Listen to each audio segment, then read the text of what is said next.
Chances are your goals and dreams are too small to get you moving forward. If your goals are too small, then your life is going to be really complicated and you're not going to be able to leapfrog out of your current life. Everyone has a really complex and challenging life that they're dealing with, and the only way out of that is to pursue goals that are so big, even seemingly impossible, that those goals force you into finding new ways that are outside your current habits. In this video, I'm going to share with you 5 psychological reasons why having much bigger goals, even seemingly impossible goals, makes your life a lot easier and makes helping you accomplish your goals a lot simpler. The first psychological reason why pursuing seemingly impossible goals is actually easier and beneficial to your psychology is what psychologists call selective attention. Selective attention is the idea that you get what you're looking for. As people, we are all filtering or looking for certain things. You get what you're looking for whenever you focus on expands.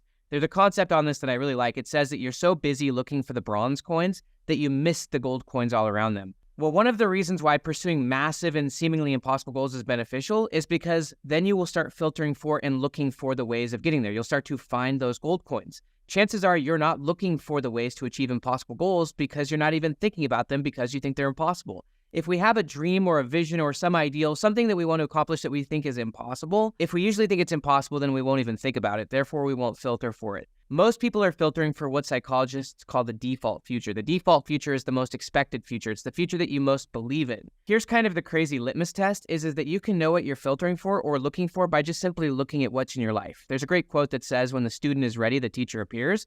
The reason for that is that when the student is ready, the teacher is actually observable. They had actually been there the entire time, just like the gold coins had been there the entire time. The problem was that you weren't filtering for it. And the reason you weren't filtering for it is because you weren't committed to it. And so this brings up a key concept of what psychologists call identity. Identity is that which you're most committed to as a person. You can know what you're committed to by your results, as they would say in the book, The 15 Commitments of Conscious Leadership. So the only way to actually own the filter of your future self is to get fully committed to that. I love this quote that nothing happens until after you commit. It fits with the idea of decision, that once you make a decision, the universe conspires to make it happen. Or similarly, the quote from William Hutchinson Murray, where he said that until one is committed, basically everything is a waste. Until one is committed, there's always a hesitancy, a chance to draw back. It's only by getting committed to a seemingly impossible goal, a really big goal, that your brain will start filtering for it. And the awesome part is that once you get committed, you will start finding ways. You will start filtering for and finding opportunities. You'll start finding relationships. You'll start finding solutions that were there all along, but you wouldn't have ever been able to see them because you were looking for those bronze coins. So the first psychological reason why seemingly impossible goals are easier is because once you start actually pursuing them, you'll start finding them. You'll start finding the pathways and start finding the people. And I can say this as someone who pursues impossible goals on a 90-day basis. Every 90 days, I go for new impossible goals because for me, impossible goals are a much better filter than possible goals. If you're going for a possible goal, and this is something that Dan Sullivan and I talk about in this book, 10x is easier than 2x. If you're going for linear or marginal growth, then it's not that great of a filter because there's not that much change that needs to take place. And so you don't have to discern that much about your life and situation because if you're going for linear growth, then most of who you are right now is going to come off into the future and you don't need to change that much. Whereas going for a seemingly impossible goal is so massive, so big, that most of the aspects of your life won't get you there, and so it becomes a really beautiful filter. This takes us to the second psychological reason why going for massive goals, even impossible goals, is very good for your mind, very good for your psychology. And that's that once you start going for something so massive, so big, it requires you to start filtering out most of what you're doing. So this is the core framework in chapter 1 of 10x is easier than 2x, my third book with Dan Sullivan. And this explains the difference between a 2x mindset and a 10x mindset. So the main idea here is that if you're going for 2x growth in anything, you can keep 80% of who you are right now. You can keep 80% of your business, 80% of your clients, 80% of how you spend your time. You really only need to change 20% of what you're doing right now to go 2x. You're already well on your way to doing that. Whereas 10x is the opposite. Because 10x is so massive, seemingly impossible, most of what you're doing right now won't get you there. In fact, it's such a big filter that 80% of what you're doing right now got you here, but won't get you there. 80% of your life right now is a distraction. 80% of your life right now is busy but not productive. Only the best 20% of your life can actually get you to 10x. And the point is that you want to focus deeply on that 20%, and then you want to go deep on it. You want to get 10 times better at what you do. The main point here is that it's actually the future that's the filter of the present rather than the present that's the filter of the future. Most people, they take the present and they use their present life, their present circumstances to create the future that they want. That's a 2x approach. That's a linear approach. The much more powerful approach and the much more realistic approach is to take your desired future. You start with imagination. Albert Einstein said imagination is more important than knowledge. You take your future and you use that as the filter and the determining factor for what you do here and now. That is how you live an intelligent life. That's how you live an intentional life, is you start with the future you want. You start with the future you most desire. You first imagine it. You don't put any caps on what's possible. In fact, you make it seemingly impossible, because the bigger the goal, the more intense the filter. I really want to talk about this whole idea of most of the things get filtered out. This is the idea that 80% of your life right now is more a reflection of your past self than your future self. And when you start having an impossible goal and you start letting that be the filter for the present, which means that your present starts being a lot more effective and a lot more truthful, then 80% of what you're doing right now, 80% of your life is an attachment to the past. This is something that Dan Sullivan and I talked about in 10X is easier than 2X, that 80% of your life right now is held onto by security. This could be your habits. It could be your income. It could be, honestly, everything in your life. It could be your friends. In my life, I've gone through this process over and over. Even from choosing to go on a church mission when I was 19 or 20 years old, I had an 80% of things that I had to let go of. One of those things was playing World of Warcraft 15 hours a day. I also had a bunch of friends that were ultimately taking me into some pretty bad directions, and I had to let go of a lot of those friends. And so the main point here is that every time you commit to a bigger future, that future is going to require you to let go of a lot of who you are right now. All of that stuff is the 80% of things that are your past self, but they're not your future self. And if you're serious about the goal, then you're going to have to let go of that 80%. And what that means is that you're going to have to let go of 80% of your security blankets. 80% of who you think you are is your old self. It's not your new self. And there's one thing that really helps me with this and the whole idea of letting go of your past self. And that's the idea that you are not your past self. You are not who you were 10 years ago, and you're not even who you were 10 months ago. And so you don't have to keep holding on to things just because they were useful to your past self. Even your current self is not who you really are. This is something that Daniel Gilbert said. He's a Harvard psychologist. And in his TED Talk called The Psychology of Your Future Self, he said that who you are now is as present and fleeting as the present moment. So you don't even need to overly attach to who you are now. This highlights and brings up what a growth mindset really is. When you have a growth mindset, you're more connected to your future self than you are to your current self. This really does fit. And I will tell you, when you have a fixed mindset, you're more attached to your current self and even your past self, and you've overly solidified who you are. You've overly defined who you are. And what happens when you have a fixed mindset is that because you're so solidified, you have what psychologists call a fragile identity. You're so fragile that you're trying to prove yourself right all the time rather than trying to learn and get it right, which is a growth mindset. When you have a growth mindset, you don't need to be defensive about who you are. I don't need to defend my past self, and I don't need to defend my present self, because I know that my future self will be different. I'm in a state of learning and openness. I'm open, and being open and even emotionally flexible can be tough because you're getting lots of feedback. But if you're open and you're not defending yourself, and if you're not defined by who you are now, instead you're just really curious and open to learning. And they talk a lot about this, by the way, in the 15 Commitments of Conscious Leadership, that rather than being defensive and rather than having ego and needing to be right, you're much better being curious and open and learning. And man, life becomes beautiful then, because then you can transform very quickly. But to do that, you've got to be committed to a goal and let the goal filter who you are here and now, and also be heavily curious and open to feedback along the way. When you have a growth mindset, you actually seek out failure. You seek out learning, and you really enjoy the process, and you enjoy that experience. And you're not a fragile identity. You're actually a very flexible identity. You're constantly transforming, constantly growing. And so I just want to say to this whole idea of letting go of the 80%, and this is something that I've seen over and over. I have trained hundreds of entrepreneurs on this process. I've trained thousands of people in letting go of their past self, but also I train very high-level companies on this process, because companies in and of themselves go through this same process. Even companies doing hundreds of millions or billions of dollars, they've got to let go of their past identity. They've got to let go of a lot of what got them here. And the 80-20 principle is just true. 80% of what you're doing as an individual is a waste of time. It's just grinding the wheels. You're just doing it out of habit, or you're doing it out of busyness, but most of it is just a distraction. You really want to focus on the few things that have huge upside, and then you want to ultimately let those things go really, really deep and get very good at those things. Yes, letting go of the 80% can be difficult. Yes, it means letting go of a piece of who you were, but you can know what you're committed to by your results. And one of the most powerful things you can do is by letting go of the things that no longer meet the filter or no longer meet the standard. When you raise the standard on who you are and on what you can do, then that means that you can no longer say yes to what you did. And that is one of the most clear evidences of growth, is when you start saying no to things you used to say yes to. When you actually start raising the floor, raising the standard. And that actually fits with the whole idea of identity, that your identity is that which you're most committed to. And another word for commitment is standard, i.e. your minimum standard or your floor. Your floor is your filter. And once you start saying no to everything that's below that floor, then you start really evolving your psychology. That once you start doing that, you really start to become your future self.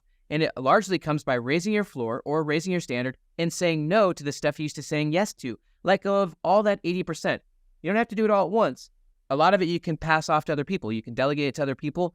But a lot of it you just let go of entirely. This could be raising your floor and your standard on how much information you consume. It could be on the type of food you consume. But really it comes down to the quality of your attention and going deep on the 20% and getting really, really good at what you do. The third psychological reason why going for impossible goals is very healthy mentally and emotionally builds off of the last one. And that's that there are far less pathways to getting there, which makes it actually simpler and cleaner. In psychology, there's a concept called pathways thinking. Pathways thinking is a big aspect of hope. Hope is such a crucial aspect of psychology. What happens when people have no hope is that they literally wither. This was written about massively in the book Man's Search for Meaning by Viktor Frankl. Viktor Frankl was a survivor in the Holocaust, and he talked heavily about hope, and he talked heavily about the need that people have for a future. In fact, he said that it is a peculiarity of people that they can only live by looking towards the future. As people, we really need a future. In other words, we really need hope. And there's a lot of theory and a lot of research on what hope is in psychology. It really comes down to three things. In order to have hope, there are high hope people and there are low hope people. In order to have high hope, you actually have to start by having a clear and a committed goal. You have to have a clear and committed goal that gives you a lot of reason and purpose. Purpose is a big aspect of hope. And if you don't have a clear and committed goal, then you really can't have hope. The second aspect of hope is having what they call pathways thinking, which comes to flexibility. You have a clear and committed goal, but you're extremely flexible on finding pathways of getting there. This fits with the quote that when the why is strong enough, you will find the how. You will also find the who's. The third crucial aspect of hope is what they call agency thinking, which is first off the belief that you can choose your own goals. It is also the belief that you can and will find the way. When you have a seemingly massive goal, there are far less pathways of getting there, which actually makes it a lot easier to find those pathways. If there are 1,000 potential pathways to achieving your goal, that means it's really complex. That means it's confusing. That means it's hard to actually figure out where you want to go. And if you're going for a small goal, what that means is that you're probably doing 100 things at a mediocre level rather than doing few things at a really high level. One of the reasons why you want to set seemingly impossible goals is because it allows you to actually apply the 80-20 principle and weed out 80% of the pathways, 80% of the processes, 80% of the people in your life that are holding you back. Because the goal is so high and the goal is the filter, it'll help you find the few pathways and people to getting there. There are a few ways to achieve seemingly impossible goals, and you really want to start finding those, filtering for those, finding those, and then optimizing for those, getting really good at those. This is where you start living your life based on quality. One of my favorite quotes is that how you do one thing is how you do all things. If you're going for small goals, then how you're doing all things means you're doing it at the surface. You're literally you're in the 80%, which means that you're busy, you're not productive, you're not committed, and ultimately you're not adjusting. When you start going for seemingly impossible goals, when you're really connected to your future self, and when you start letting your future be the filter for what you do in the present, and it's impossible, meaning that there's very few options on how to get there, then you start weeding out the old stuff, the 80% of stuff that doesn't matter, and you start really looking for and finding, i.e. filtering for, the few pathways, opportunities, solutions, and people that will get you there. That fits with psychological reason number one, is that you start filtering for and finding the pathways and the people. And by the way, the people that are going to be required to getting you to 10x or impossible goals are very different than the people that will get you to marginal goals. If you're going for marginal goals, then what that means is that you're probably going to hold on to the friend groups, the people, the mentors, even your team if you're an entrepreneur, and you're going to keep a lot of those people, the 80%. You're going to keep 80%.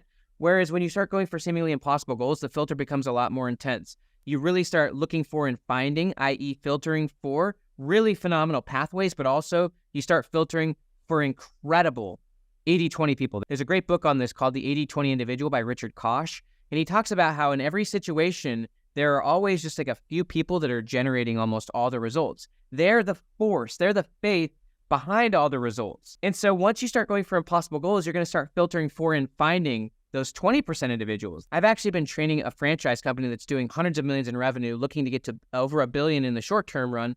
And one of the things that they have found to be useful, one of the things that they found to be effective is that when you want to double your business, you really have to find one of those 20% who's. This isn't an 80% who.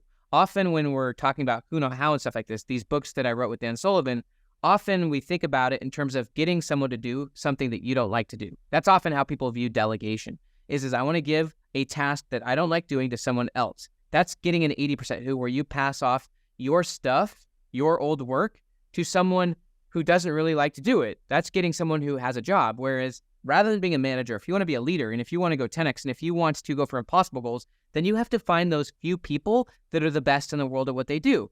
You find people who you don't have to train. In fact, they train you.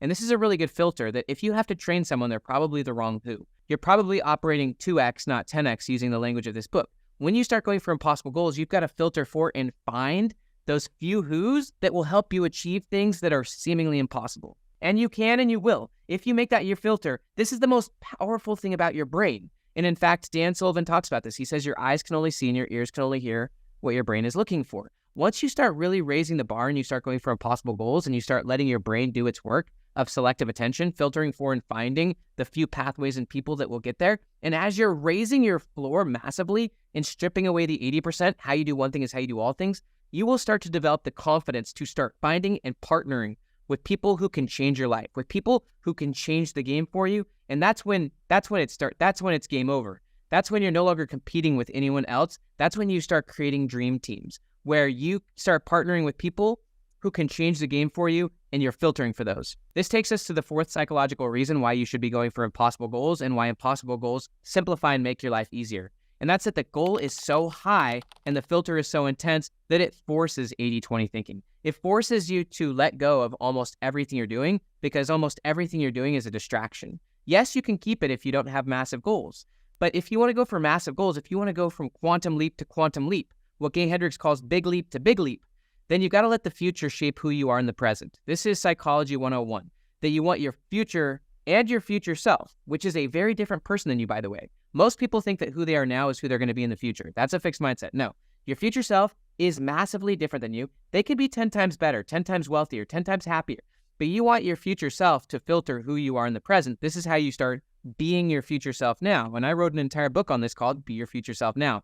By the way, you can get a free copy of this at futureself.com. You can get the free Kindle of this if you're in the United States. The main point here on concept number 4 is that when you go for impossible goals, it forces 80-20 thinking. You can achieve impossible goals. You can start achieving impossible goals once you start really clarifying it. And there really are 3 levels. First, you clarify it, which means you imagine it, you see it, and then level 2 is feel it, which means you get emotionally connected to it. You have a why. When the why is strong enough, you can bear any how. When the why is strong enough, you can find the how. So you want to go from seeing to feeling to knowing.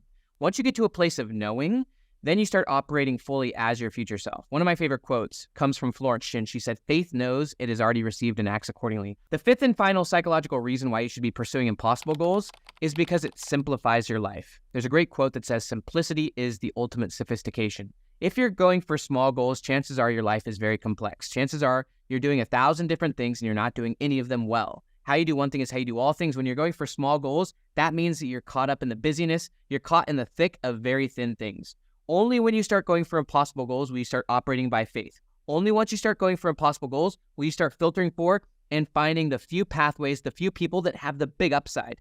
Only once you start going for impossible goals will you filter out the 80% of things that you're holding on to truly out of psychological security. You're doing it because emotionally it's easy, it's secure to hold on to your habits, onto your paycheck, onto your friend group that is holding you back. This simplifies everything. It simplifies your focus. It simplifies your strategy. It simplifies your attention. You only do a few things, and then you hire world-class experts who are really good at what they do, rather than you doing 1,000 things mediocre. You do 1 or 2 things on a phenomenal high level. These are the 5 psychological reasons why I believe you should be pursuing impossible goals. And in fact, I believe you should be pursuing impossible goals every 90 days. Every 90 days, you can go for an impossible goal, and you do not have to be attached. I love the quote that you expect everything but attached to nothing.